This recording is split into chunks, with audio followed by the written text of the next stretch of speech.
Do-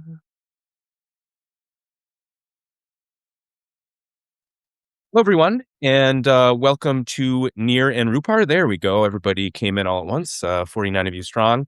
I am Aaron Rupar. Obviously, David is not with us this week. He is taking the week off, but I have a very special guest, Matt Gertz from Media Matters, a senior fellow who I think we had on the podcast one time previously, about a year ago, but it's great to have you again. Thanks for making time for doing this. I'm sure most of the audience here is familiar with Matt's work. It stretches back now almost 20 years. I think you mentioned on your bio on the Media Matters site that you started in 2007. So you've seen a lot of changes over that time. But right off the top, I guess I'm kind of curious. I think some people on social media probably know you from one of the more funny recurring bits, which was anytime Matt Gates was in the news, you'd have a funny either tweet or post on Blue Sky, kind of like bracing for impact with people flooding your mentions, because your name scans a lot like Gates when you just kind of look at it. Matt Gates has not been in the news as much as he was, these days as compared to a year, 2 years ago. But are your mentions still flooded with people thinking that you're Matt Gates? They are not. I really dodged a bullet there with that attorney general slot falling through. If we were only going to lose one Donald Trump nominee, I'm glad it was him, just for my own sake. But basically, what used to happen is the search on Twitter used to be very strange and would, I think, as people were starting to type in MATTG, would populate my name before his because I had more followers than him at the time. And because of that, people who would hear that Matt Gaetz had done something and decided that they were very angry about that, like when he went on Alex Jones or when he stormed the skiff or what have you, back during the first Trump term, they would come barging into my mentions, being very mad at whatever they thought I had done. Um, and so, I started adopting a bit of a running gag on social media about that. I would respond wrong guy to a lot of people who do that to me.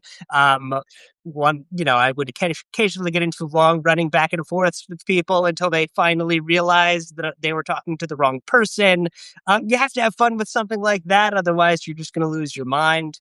And that was the choice that I made. But over on Blue Sky, it's less of a problem since Right. the congressman is not over there, as far as I can tell. And so things have calmed down a bit since then. And it is this is a little off topic, but is Gates still a host on OAN? Is he still up to that these days? My understanding is yes, though, as Good. no one actually watches OAN, it can Yeah. be hard to tell. That is a network that really has fallen off, and the fact that he was unable to snag something at either Newsmax or Fox News, I think, speaks to the fact that he just did not have a lot of broad support. Wasn't he once he left office? Possibly Yeah. because of the young girls. Yeah. Which, in hindsight, it's a little bit surprising that, the Gates nomination was kind of a bridge too far compared, since we've seen obviously Kash Patel get confirmed and the Parade of Horribles, Hegseth. You kind of wonder had, Trump really pushed to have a hearing for him, if that could have turned out differently. But I guess for the sake of your mentions, it's good that it turned out the way that it did. So let me mention off the top here that if you are a paid subscriber to Public Notice, you can ask us questions in the live chat that is scrolling to my right here on the screen. So if you have questions for Matt over the course of our conversation, please post them in the chat and I'll get to them as they come in. So I thought maybe a good place to start as was something that Matt wrote recently on the White House Correspondents' Dinner, which is taking place tomorrow night. Now, I think it's pretty obvious, I'm sure, to most people who are in here why that seems like such a strange idea that the Correspondents Association would have to invite Trump, who, of course, undermines press freedoms at every turn and has specifically, attacked some of the very same correspondents who will be in the building tomorrow night as he delivers a speech. So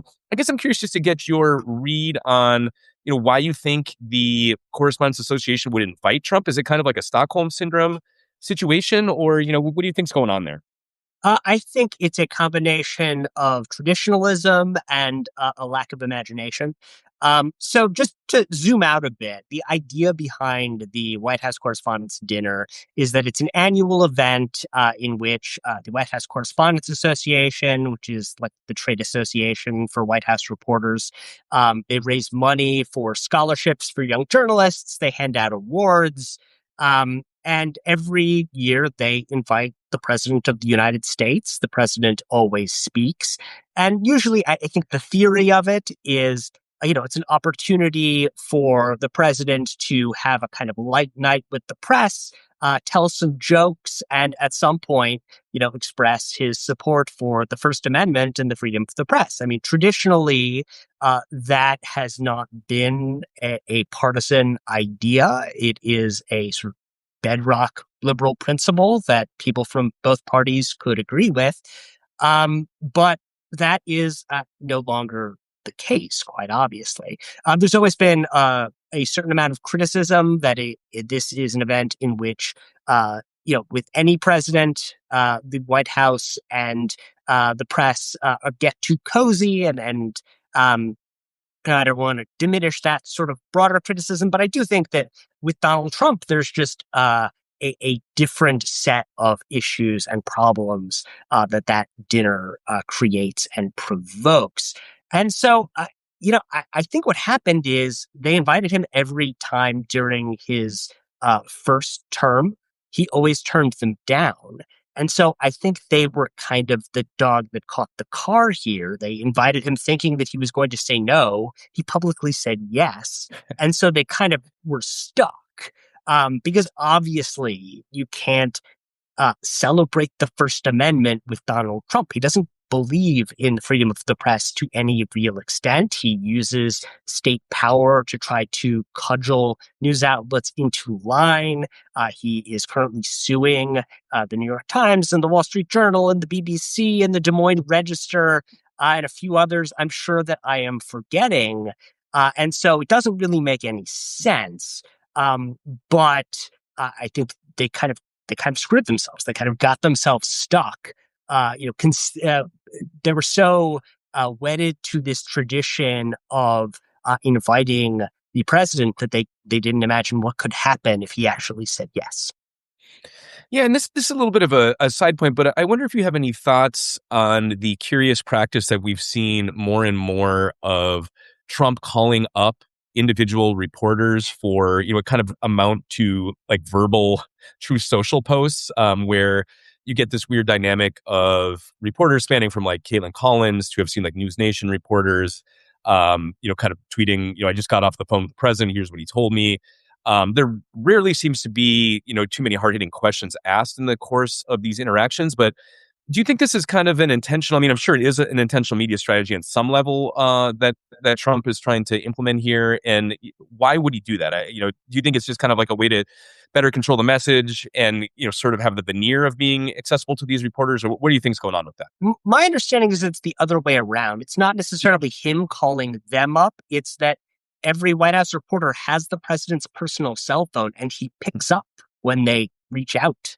And so that just creates a situation where there's a lot of pressure on the reporters, I'm sure, from their editors, since they know that they can do that, to get these little exclusives with the president. The problem, though, is that what the president says is not actually useful in any real way, because as you say, he's basically doing Truth Social posts over the phone. So, he'll say, yeah, we're about to get the strait opened. Yeah, everything's going great. And like, that's an exclusive with the president. So it's hard for reporters to make the case that they shouldn't publish something about that. But, the president is either delusional or lying, like a very large percentage of the time. And so the benefit to the audience, I think, ends up being pretty marginal because you can't actually trust what the president is saying. Yeah, it's a very curious thing, and Trump still does occasionally do press conferences where he will take questions from reporters, but it seems like in lieu of that, sometimes he does these phone calls. Although I'm sure you track this too. Like yesterday was kind of a bewildering day because Trump had an Oval Office event, which is the one where he was kind of dozing off, which I watched it as it was happening. And then my kids came home from school. And then, like an hour later, he had another Oval Office event tied to Lebanon and Israeli officials being in D.C., for their ceasefire negotiations. But it can be very unpredictable, like when he talks to reporters. I know he's traveling to Florida tonight, so it seems like there's kind of an expectation he might gaggle outside the White House. So, he is, I guess, in a way accessible and does engage with the press. But as you were saying, the content of what he says is not often very meaningful because it's completely untethered from reality, or he's lying. And you'd like to see some of these reporters who get him on the phone, maybe indicate some awareness of that or ask follow-ups. And maybe they're just not afforded the opportunity. But it does seem like they're kind of very eager to signify that they got the president on the phone. And then, the actual content of the interaction seems kind of secondary to the announcement that they actually talked to him. But I do want to go back and, like I mentioned at the top, I mean, you've been at Media Matters for 20 years. So, you've seen a lot of stuff. You were obviously there for the entire first Trump term, even prior to that, kind of the rise of Fox News during the Obama years. And, I started reading your stuff regularly when I moved out to DC in 2016. And, obviously our work has kind of overlapped in the sense that I watch a lot of Fox, you watch a lot of Fox, and you still watch a lot of Fox. Just reading through some of your recent coverage, which is really, you do a great job contextualizing things. Just before we went live, I read your piece from about 6 weeks ago on when the ICE agents were deployed to airports and kind of how that percolated from something Scott Pressler had said on the Clay and Buck show to Clay Travis then going on Fox News and talking about, this caller to his show. And then from there, apparently to Trump's brain and then to policy. So, that you have a lot of good in-depth coverage of that sort that kind of goes beyond just what people are seeing on their screens to kind of the reasons that is happening. But very broadly, I'm kind of curious to get your take on the role of the Fox empire in Trump 2.0, because, I think back to Trump 1.0, and, I was new to covering national politics at that time, but there was something very novel about the function that Fox served as kind of like an administration mouthpiece where, you'd have the press secretary constantly on Fox. Trump himself would call into Fox and Friends. And you still have that in Trump 2.0, but, obviously the media landscape is so fractured now with the rise of kind of the podcast sphere. And, we saw how that was so influential in the 2024 campaign. So, how do you think about Trump 2.0? And maybe, do you think the role that Fox plays is kind of similar to what it was in Trump 1.0, or how has it shifted? Yeah, I think there's two different questions here. One is about Fox's role within the broader right-wing ecosystem. Obviously, it's much more fractured than it was during the first Trump term. You have a wide array of podcasters, many of whom used to work at Fox, who have now hung out their own shingles and developed their own audiences. You have an array of influencers on different social media platforms who, again, have built out their own audiences and are able to shape the debate that way. But Donald Trump and his administration are a little bit a different part of this, because Donald Trump just watches Fox News. Like, he does not spend time listening to podcasts. He does not spend time, I think, following a lot of discourse on social media platforms. The way that he gets information from outside the administration, I think, continues to be Fox News. Now, I think somewhat less of an impact than it did in the first administration, because the second Trump administration is itself much more a creation of Fox News. If you think back to 2016, 2017, 2018, Donald Trump came to Washington without a lot of outlets, right? Like, he had done a hostile takeover of the Republican Party for all intents and purposes. He did not have a long tail of uh, re- Republican political operatives who supported him personally. And so Fox's function, to a large extent, was to get him information from people who supported him, because Fox was the major power center that backed him at that time. and get ideas to him directly. And now, in the time period since then, over the course of his period outside the White House, his campaign back, he did build a lot of that infrastructure and a lot of that political operative class, a lot of people who support him personally. Um, he drew from that for his administration, and he drew from Fox News for his administration. I mean, the reality that we live in is one in which Pete Hegseth, the former Fox and Friends weekend host, is the Secretary of Defense. That's a very bizarre scenario, but what it means is that Trump has people who he trusts in those positions because he's seen them saying nice things about him for years and years on television. Um, and they are able to kind of get ideas to him in ways that he appreciates because of their past time on that network. And so, because of that, and because I would say the talent pool on Fox News has kind of shrunk since that first term, I think the network is much more of a one-way communications apparatus, kind of channeling whatever the president wants to hear at any given moment, rather than trying to bring independent ideas into his sort of sphere of influence. Though, as you say, from time to time it does happen. It happened with putting ICE in airports. It happened to a large extent with the Iran war, but it's less of a day-to-day phenomenon, I think, than we saw during that first term. Yeah, and kind of connected to this was a piece that you wrote, I think just yesterday, on Maria Bartiromo, who is on Fox Business, not Fox News. But if you really want to get kind of the true propaganda, I think that's probably the best source on Fox, for because she gets high-profile guests, including cabinet secretaries, and in this case, the president's son. Eric Trump, who was on there yesterday because one of his companies secured a 24, is it $1 million contract, I believe it is. Yeah, million, not billion would be an extreme amount of money. It's million, I believe. But and I believe you wrote about this for MS Now, how the years that Fox spent kind of conspiracy mongering about the alleged Biden crime family, as they put it, which was this idea that Hunter was kind of like the bag man for his father. It's become like an actual business model, for the Trump administration 2.0. But I think a lot of people saw that clip of Eric Trump on Maria's show, and it's almost like kind of beyond parody, in the sense that when you put that side by side with some of the coverage, and especially Maria's show, you saw of Hunter Biden, it's just amazing the amount of cognitive dissonance that people can live with. I mean, what is your sense of someone like Maria when she does something like that? Do you think is it really just like a tolerance for cognitive dissonance, or is it shamelessness, or some kind of combo that can allow her, with a straight face, to congratulate the president's son for securing a Pentagon contract when he has no background in robotics, which is the contract at hand here?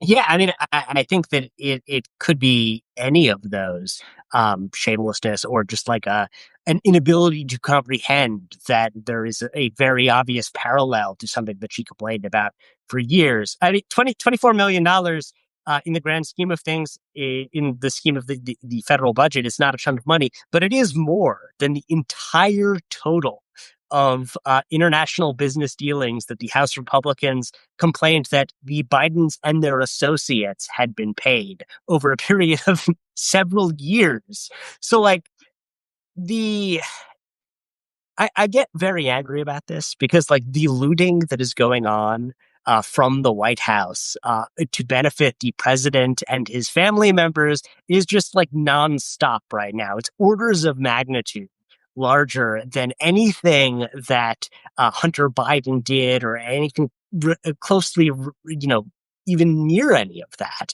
And it's much more tied into the day-to-day machinations of the actual president. All the Hunter Biden stuff happened either when Joe Biden was vice president or when he was out of office. There was no allegations related to when Joe Biden was president of the United States. But you see the Trump sons increasing their holdings by hundreds of millions of dollars. You see Donald Trump himself gaining an extra billion here or there. It's just it's nonstop looting. It's really grotesque.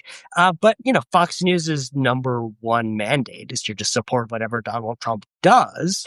So they would never dream of giving Eric Trump or Donald Trump Jr. anything close to the coverage that they gave Hunter and the Bidens.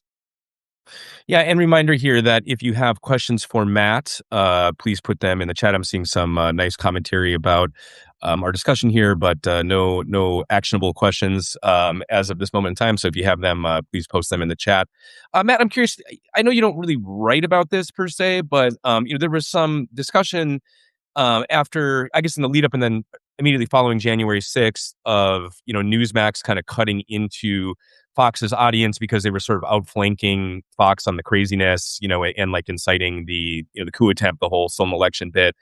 I haven't seen much coverage out there of Fox's ratings lately. I know that Tucker for a long time was kind of their top rated host. And then, of course, he got fired and, the Five was doing really well in the ratings for a while. But, you mentioned earlier the talent pool maybe being a little bit thinner. I guess maybe that's exemplified with Tucker Carlson leaving and being replaced by Jesse Waters, who I think, by all accounts is kind of a lesser talent than Tucker is. But what is the state of Fox's ratings these days, if you track that? And, what can we learn from that? I haven't spent a ton of time on the Fox ratings. My sense is that, it's seeing a little bit of the deterioration that we have seen with cord cutting in general, across the board for linear television. There hasn't been a sort of steep decline. There hasn't been a, rising threat from something like Newsmax. I mean, I think what happened in late 2020 was Fox had sort of a near-death experience after they very briefly suggested that Joe Biden had won the election while Donald Trump was still contesting it before they immediately, what happened then was Donald Trump lashed out at Fox. There was a big push from Fox's viewer base over to Newsmax, and the network responded by freaking out and really doubling and tripling down on stolen election stuff to the point where they ended up being successfully sued for defamation by Dominion Voting Systems and needing to pay a settlement of $787 million. But I think for Fox, that's cheap at the price, right? Like they still have the audience, which means they can still bring in the revenues. And what I think they learned from that was you can't get crosswise with Donald Trump. You can avoid talking about particular issues. You can talk about voter fraud without mentioning specific companies in order to avoid potential defamation actions. But you can't say the president is saying that he actually won the 2020 election and that it was stolen from him. And in fact, that is not true. That is a story that you do not see on Fox News. Yeah, and how, if at all, did the Dominion settlement change the way that Fox talks about Trump's big lie and election lies? I guess you just kind of touched upon that, where there's ways to kind of couch it that aren't actionable, and so maybe that's all it is. But I noticed when Trump was on Maria Bartiromo's show, I think that was just last weekend, where he said something along the lines of everybody knows the election was rigged, and now that's coming out. Then Maria kind of nodded and did a yup, but didn't. So I guess agreeing with him, but they do seem to be careful, at least to the extent of avoiding actionable comments that are lies. I think that's right. And I think they haven't really had to address it in a large way since then. I think, Donald Trump won the 2024 election, and so they didn't have to deal with the prospect of him losing and claiming that he had actually won. I think the big test will be, or at least the first major test will be if the midterms happen and the Democrats do very, very well and Donald Trump starts claiming that those elections were rigged, then how is Fox going to respond? Because at that point, it becomes a major national story that will require them to cover in some way. My guess will be that they will avoid the specifics as much as they can, while still, nodding in support of Trump. But we'll have to see how that plays out. Do you know, has Fox this week at all, to your knowledge, talked about the crazy post that Trump put up? I think it was yesterday about the Virginia redistricting referendum that he proclaimed to be rigged, despite there being, no actual allegations from anybody of any sort of malfeasance. Because I guess that would be an interesting test case to see if how they would handle something like that. But as is the case with a lot of things he posts on True Social, my sense is maybe they just ignored that. Yeah, I think that's right. I mean, it's just a one-off. He hasn't sort of leaned into that with a, series of posts followed by a series of public comments or anything like that. I think in general, when Trump says something particularly crazy and they can avoid talking about it, that's generally what Fox does. And so it's really more of a question of whether there's a sustained push by Trump, how Fox will try to respond to that. Mhm. Yeah, we have a question here from someone with the handle Not Night Satan. Interested in the origin of that particular username, but they ask, "How bad is this Ellison takeover and the mergers?" And I bring that up now because I did want to eventually segue into some of the writing you did about a month ago. The headline on this particular piece is "Legacy outlets that bent the knee to Trump haven't just lost credibility; they're bleeding readers and viewers." The top part is about CBS and the evening news and how their ratings, at least as of the end of March, were hitting kind of historical lows for them. I guess with the Ellison takeover, part of what I take the question to be referring to is the news that, Paramount will be running CNN at some point. That news was it was out there about like a month ago, maybe 6 weeks ago that, the CNN the ownership was changing. I haven't seen a lot of stuff since then. Maybe let's start on the CNN piece. Do you have any understanding of like what the timeline is for any sort of big changes with that? And how concerned are you about the future of CNN? Yeah, I mean, I think if this takes place, it wouldn't be until next year at least. These mergers tend to take a while just to move through the bureaucracy and to move through the sort of business side of it. Um, but they might still face some sort of pushback from Democratic attorneys general or something like that. Um, but I think uh, the reality here is that Donald Trump really wants to steer media entities to his buddies. And that I think has been one of the through lines of his second term. We saw the Ellisons take over CBS News. Now it looks like they're taking over CNN's parent company. At the same time, you see a movement from the Washington Post in a more Trump friendly direction on its opinion side. And so this is the kind of the Viktor Orban plan that we've seen him hinting about enacting over the past several years. Um, and so I think it's a fairly substantial worry. What I think the question is always like, what part of this is the real threat? And I think with these takeovers, it's less that these outlets are going to like successfully propagandize a new generation into being more conservative by becoming like more Fox than they are now. I think it's more that they break the entities altogether. Because, they're unlike Hungary, there's fairly low barriers to access or barriers to entry for media companies. And so, what I think what we're seeing at CBS is as the network becomes Trumpier, the audience flees. They go to its competitors, the direct competitors like ABC or NBC, or to other outlets on Substack or what have you, that they think are going to do a better job of getting them the news that they want. And then I think the problem becomes, though, that one thing that these big media outlets are good at is employing a large number of reporters who can do investigative work on a really granular level. That's just harder to do on a smaller scale. And so, because of that, my fear, um, with these outlets, and we've seen it to some extent already, is, you've seen huge layoffs at the Washington Post. You've seen big layoffs at CBS. I think if the Ellison plan goes through, I think we'll see an attempt to kind of merge CBS and CNN together in a way that will lead to mass firings of reporters who are at CNN now. And so that, the cost there is less in the news getting skewed, though it will be skewed, I think, than it is in fewer cops on the beat, fewer reporters out there able to do that hard job of finding out the stories that Donald Trump doesn't want told.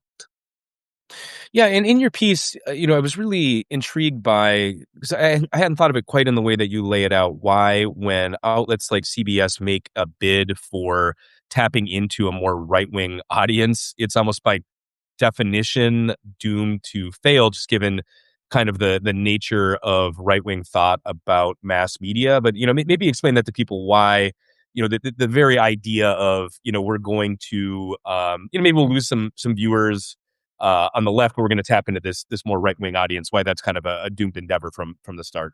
Yeah, so I mean, it's a couple of things.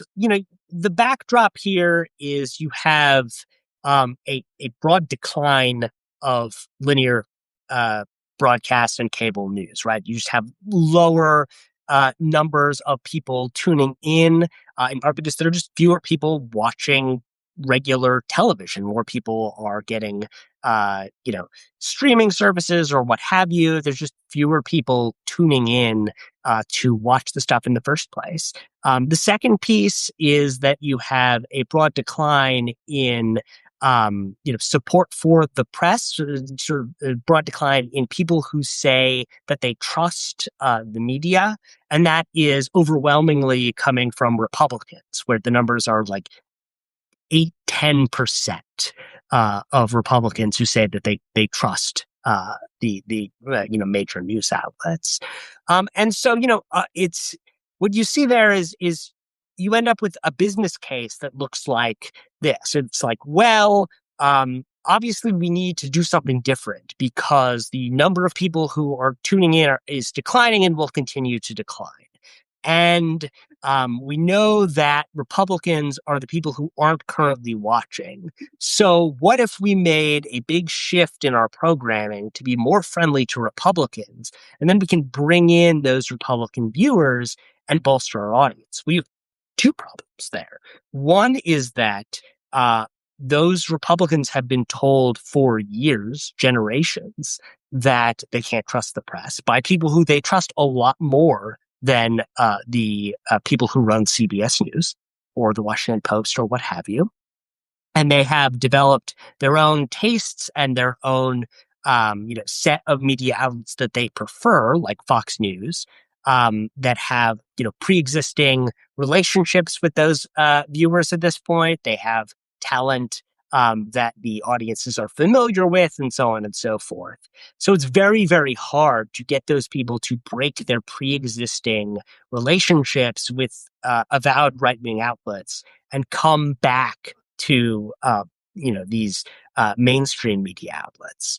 The second part is when you dramatically move the content to the right because you're trying to attract those right-wing audience members, you're going to piss off your current audience members.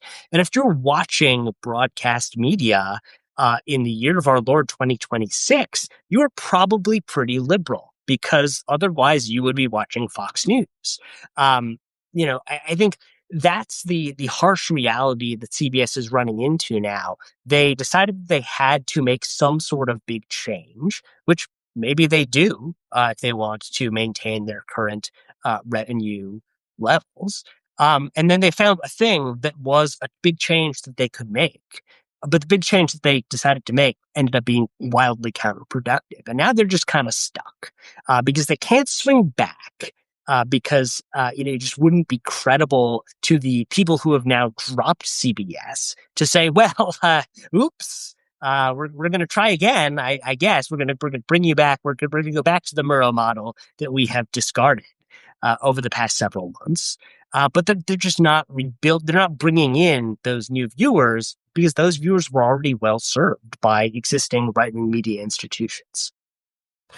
Have you been watching much of the CBS evening news? It seemed like there was kind of some curiosity surrounding it initially. There was certain segments I know got a lot of pickup right after the new direction kind of began, but I feel like I haven't really seen much from it lately. So I'm just kind of curious, like how propagandized that telecast is at this point. You know, it's a mix, I would say. I think, um, the handpicked CBS Evening News anchor Tony Dokapel, I think that's the I pronunciation. think that's right. Yeah, I was scared to try to say his name, but I yeah. believe that that's correct. Yeah. I mean, I think done a bunch of like waving to both sides coverage stuff.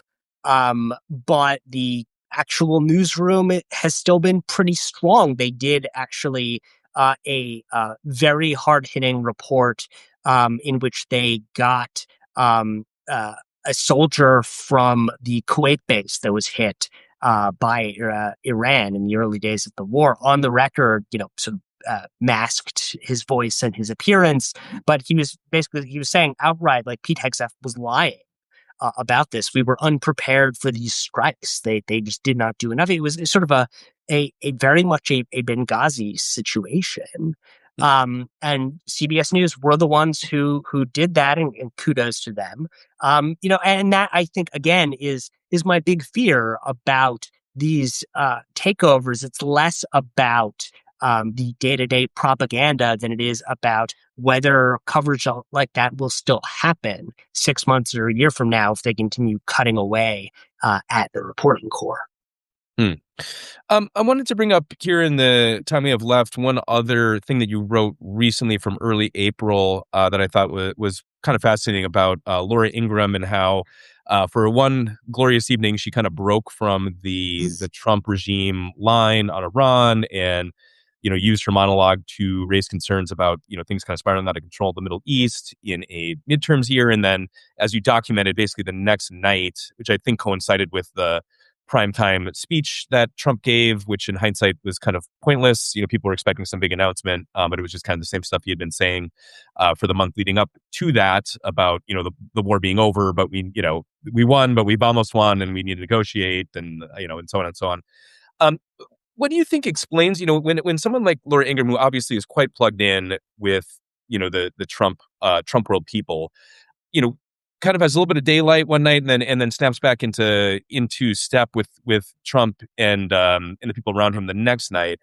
Do you think it really is, something where she's getting feedback that's kind of out of step and unacceptable, or is it just kind of every day is a new day for someone like that, and consistency isn't a concern? Because I think that is kind of bewildering, and I also wonder if her viewers notice it in the way that you do, that the editorial line from one night to the next change. I mean, I think it's very possible that she got a lot of pushback from her viewers after she said that. Anytime a Fox News, uh, host, one who is like part of these right wing propaganda uh, uh, sort of primetime block, steps out of line and gets a lot of coverage from mainstream news outlets about stepping out of line, that's not really a good sign for her relationship with her audience. Um, at the same time, I think you also have the reality that Donald Trump is very willing to go after people in the right wing press who start criticizing him uh, at all. I think we've seen over the last several weeks a lot of attacks on Tucker Carlson and Candace Owens, and others of this sort of Trump critical wing on Iran. Trump's been trying to smack them down pretty hard because they are independent operators. He has fewer levers to push on. But for a Fox News host, there's a lot more that he can do to directly impact Fox News. He could start attacking, the network more broadly in ways that would be detrimental. And so I think there's I think there's a feeling from the Fox News house that they just have less room to maneuver on stuff like this. And there's just no point in chancing it by stepping out of line, by suggesting that Donald Trump did something wrong at some point. Yeah, I'm glad that you brought up Trump's attacks on Tucker and Candace and Alex Jones, because to me, when I first saw him starting to do that, and of course he's had many posts, and I think he's even brought it up during press gaggle, some of that they're losers and and things like that. But it seems risky, because obviously Candace has a huge show. I think it's one of the top political podcasts, and Tucker has a huge audience. No, that this has been going on for a couple of weeks. I can't say I'm like a regular viewer of Tucker or of Candace, and I'm guessing from your coverage that maybe you aren't either, just because I know you don't write about them a lot. But were you at all surprised that Trump would take that tact of possibly kind of further fragmenting his hardcore base and creating enemies? Because to me it seemed pretty high risk, and I'm kind of curious how that is playing out. I mean, I think historically he's been very, very willing to, go after anyone within the Republican Party and within, Fox News who he thinks is being too critical of him. He's been sort of going after Jessica Tarlov, the Democratic panelist on the Five, for a long time. He has sort of maintained a long-running war against Fox News's polling operation. And he obviously criticized a lot of people at Fox News who are not there anymore, like Neil Cavuto and Shep Smith, and you know, I guess Steve Ducey is sometimes around, but not as much these days. And so, I think it doesn't really surprise me that he would go after them. I think, he what I always find interesting and kind of amusing about these, fights within the right wing media apparatus and between Trump and them is that like everyone's 100% correct. Like Donald Trump is correct that Tucker Carlson is like a kook and that Candace Owens is crazy. Tucker Carlson is correct that Mark Levin is like a bloodthirsty warmonger. Mark Levin is correct that Tucker Carlson is an anti-Semite. Like they're all 100% right, right in a way that they almost never are on any subject. And so I get a lot of pleasure out of watching them attack each other. Certainly, it has been much more common over the last several months, and sort of increasingly over the course of the Trump presidency. I think that speaks to how he brought together like a really broad coalition of, right-wing demagogues and crackpots and conspiracy theorists, all sort of united against the idea of a Democrat becoming president or staying president. Once Trump himself became president, you started seeing more of the tensions between those different crazy wings of his coalition. And I think we should expect that to continue, certainly into the midterms. I think if the Democrats do very well in the midterms, it'll really be knives out at that point, too. Yeah, and just exit question for you here on the way out. For people who are listening to this, and obviously part of the service that you provide, that I try to provide too, is watching some of these shows so people don't have to, because who wants to endure Fox all day unless you're kind of already guzzling the Kool-Aid. But are there any shows on Fox these days that you find to be more interesting than others? I mean, you brought up some names like the Shep Smith show back in the day, or even Neil Cavuto, who would criticize Trump. I remember on COVID, he would do that. Uh, that's less the case these days. I mean, Jessica Tarlov is kind of a voice in the wilderness on the Five, but that's kind of more commentary. So are there any shows that you kind of find more interesting? And if there are any like that, why? It's really a lot of sameness at this Hmm. point. There isn't a lot of distinction and differentiation between the different shows at this point. Um, you're not seeing voices like Shep Smith or Neil Cavuto, even who have like even a mildly different perspective that is more Trump critical. This time around, and like as I said, like the talent level just seems to have dropped off fairly substantially. Someone like Jesse Waters just doesn't have anything interesting to say. Every night it is a sort of goldfish effect, where there's not really a lot of a connection between the previous night's events and the current ones, just because Trump might be doing something totally different, and they all just need to find a way to get behind whatever is happening. As a real sicko, as someone who has been watching this stuff for a very long time and seen it become incredibly destructive and awful, in its impact on the real world, the ability to derive entertainment from it has really gone down in recent years, and it's certainly posing a problem to my ability to stay awake sometimes.